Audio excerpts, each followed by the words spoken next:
What if I told you that you could spend less time in bed tonight, yet wake up with more energy than you've had in years? Most people think the secret to feeling rested is just sleeping longer. But have you ever slept for 9 or 10 hours and still woken up feeling like you were hit by a freight train? That's because it's not about the quantity of your sleep. It's about the depth. Today, we're diving into the holy grail of human recovery, deep sleep. This is the stage where your brain literally washes itself of toxins and your body repairs its tissues. If you're missing out on this, you're basically operating on a low battery every single day. The best part? You don't need expensive pills, gadgets, or supplements to fix it. By the end of this video, I'm going to show you exactly how to hack your body's biology to trigger more deep sleep tonight. And stick around, because I'm going to share one specific evening habit that most people think is relaxing, but is actually suffocating your brain's ability to enter deep sleep. Temperature. To understand deep sleep, we first have to talk about your body's internal thermostat. Think of your brain like a high-performance laptop. If it gets too hot, the fans kick in and the system slows down to protect itself. Your body is exactly the same. Scientific studies show that our core body temperature needs to drop by about 2 to 3 degrees Fahrenheit to even initiate deep sleep. If your body stays warm, your brain stays in a state of high alert.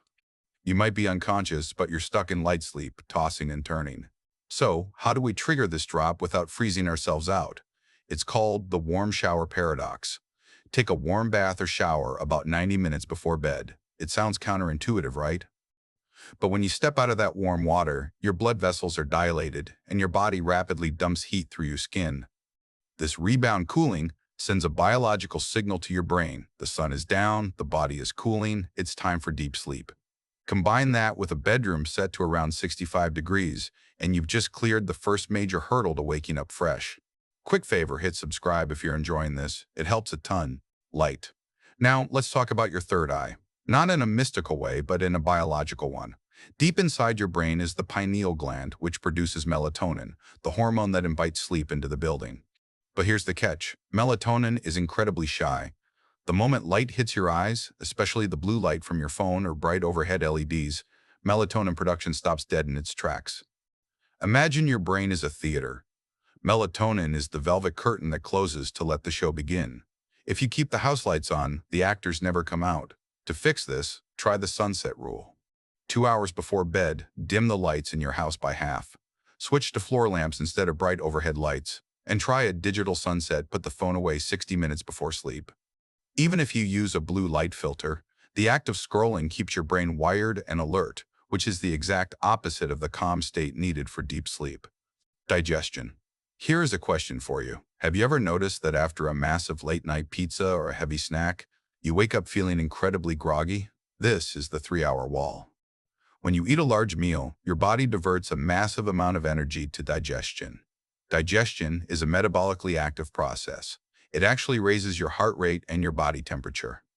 Remember that cooling down we talked about earlier? Digestion cancels it out. Your body can't focus on repairing your brain and muscles if it's busy churning through a sandwich. Aim to finish your last meal at least 3 hours before your head hits the pillow. This gives your system enough time to settle down, allowing your heart rate to drop to its lowest point early in the night, which is a key marker of high-quality deep sleep. Consistency. The final piece of the puzzle is something your body craves more than anything else: predictability. Your body operates on a 24-hour internal clock called the circadian rhythm. Think of it like a professional orchestra. When everyone plays at the right time, it's a masterpiece. When the drummer starts 5 minutes late, the whole thing falls apart.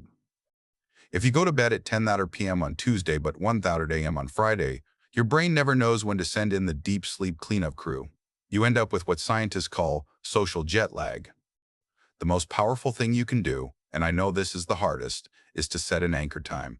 Pick a wake-up time and stick to it within 30 minutes, even on weekends. When your wake-up time is consistent, your body eventually learns exactly when to start the deep sleep process the night before so that you're finished and ready to go by the time the alarm rings. So, to recap, if you want to wake up feeling like a brand new human, you need to cool your core, dim your environment, respect the 3-hour eating wall, and keep your clock consistent. None of this costs a dime, and none of it requires a supplement. Now, remember that relaxing habit I mentioned earlier that suffocates your sleep. It's alcohol. Many people use a glass of wine to fall asleep faster. And while alcohol is a sedative that knocks you out, it's actually a deep sleep killer. It fragments your sleep and blocks the most restorative stages. You aren't sleeping, you're just sedated. If you want to see a massive jump in your energy, try skipping the nightcap for just 3 days and watch what happens to your morning brain fog. My challenge for you is this: don't try to do all of this at once. Pick just one tip from this video. Maybe it's the warm shower or the 3-hour eating rule, and try it tonight. I want to hear from you in the comments. What is the one thing that usually keeps you from getting a good night's rest? Is it a racing mind, a late-night snack, or your phone? Let's talk about it below. Sleep is the foundation of every single thing you want to achieve. Build a better foundation, and everything else in your life gets easier. Rest well, and I'll see you in the next video. Like and subscribe if you learned something new. See you in the next one.